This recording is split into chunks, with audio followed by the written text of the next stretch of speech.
So we have time for just a couple more questions. The U.S. has been asking Pakistan to do more in the context of terrorism. It relates a little bit to what you were saying.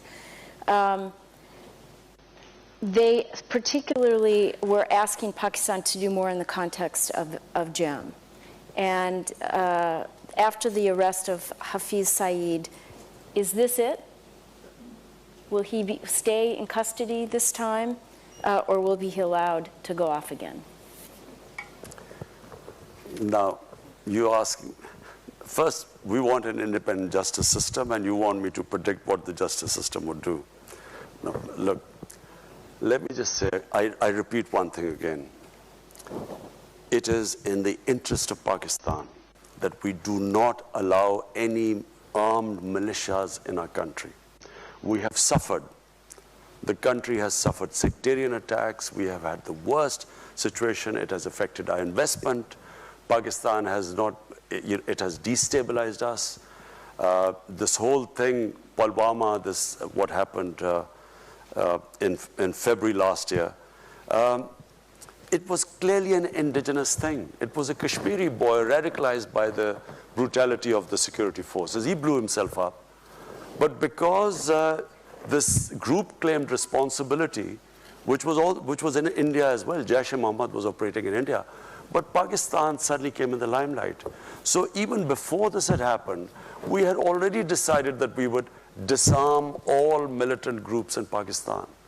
And it is in Pakistan's interest, I repeat, it's in our interest, because the country has had enough of militant groups. You know, we had ethnic groups, militant groups. We had, in Balochistan, we still have militant groups operating. Then we had these various religious groups. So there is a decision now, and by the way, it is across the party.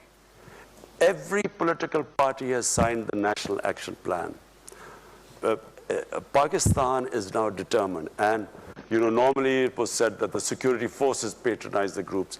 The security forces, we would not be disarming them if the security forces were not standing behind us. You cannot disarm because the police is incapable of disarming these groups. They are trained. I mean, they have, these people have experience of fighting in Afghanistan, some in Kashmir. The police cannot go after them. So it's the army that is helping us disarm all militant groups in our country. And you know, someone asked that, will you get this funds? I hate the idea that we would be asking for funds, not US, from anyone. Because aid has been one of the biggest curses for my country. What it has done is, it has created the dependency syndrome.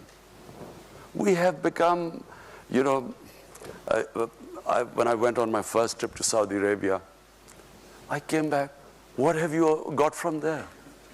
As if I'd gone there to beg for money. And I think it's humiliating for a country. Countries rise because of self-respect and self-esteem. No countries rise by begging and borrowing for money. So my relationship with the US would be, I would like a relationship with, a dignified relationship with the US, where never again should we ever have that humiliating phase. I can tell you as a Pakistani, never did I feel more humiliated when Osama bin Laden was taken out in Pakistan by the US troops. Never did I feel more humiliated, because here was a country which was supposed to be an ally, and our ally did not trust us.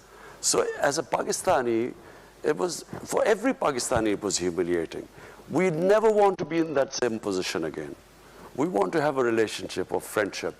And it doesn't matter, you know, friend can be rich and the other can not be so rich. But so what?